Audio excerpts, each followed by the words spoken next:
একটি মামলা হলো, তদন্ত হবে, কোর্টে যাবে, বিচার হবে, আপিল হবে, আপিলের পরে আবার আপিল হবে, তারপরে আবার রিভিউ হবে, তারপরে কার্যকরের প্রশ্ন থাকে। আমরা একজন মানুষকে যদি কোনো আদালত মৃত্যুদণ্ড দিয়ে থাকে তাহলে তিনি আপিল করবেন। মৃত্যুদণ্ডের রেফারেন্স হাইকোর্টে এটি 5-6 বছর আগে শুনানি হয় না এখন।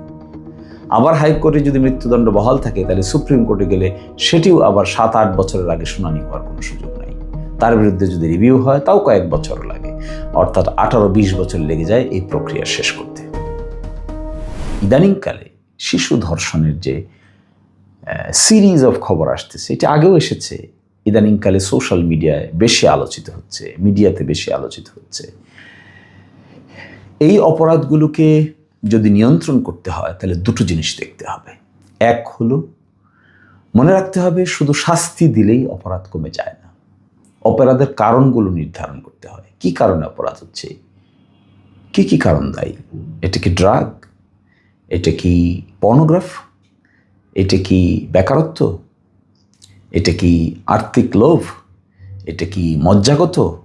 এটা কি অভ্যাসগত? সিরিয়াস স্টাডি থাকা দরকার পুলিশ ডিপার্টমেন্টের। কোন অপরাধের সিমটম কখন কিভাবে জেগে ওঠে, কোন জনপদে আসে, এই ব্যাপারে ডায়নামিক রিসার্চ থাকতে হবে।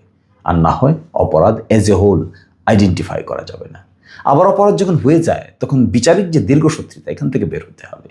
আমাদের এখানে তো দীর্ঘসূত্রিতা, অনেক বড় দীর্ঘসূত্রিতা। একটি মামলা হলো, তদন্ত হবে, কোর্টে যাবে, বিচার হবে, আপিল হবে, আপিলের পরে আবার আপিল হবে, তারপরে আবার রিভিউ হবে, তারপরে কার্যকরের প্রশ্ন থাকে।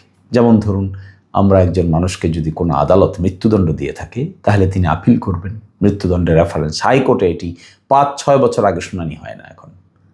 আবার হাইকোর্টে যদি মৃত্যুদণ্ড বহাল থাকে তাহলে সুপ্রিম কোর্টে গেলে সেটিও আবার 7-8 বছরের আগে শুনানি হওয়ার কোনো সুযোগ নেই। তার বিরুদ্ধে যদি রিভিউ হয় তাও কয়েক বছর লাগে, অর্থাৎ 18-20 বছর লেগে যায় এই প্রক্রিয়া শেষ করতে। তখনও হতাশা জন্ম হয়।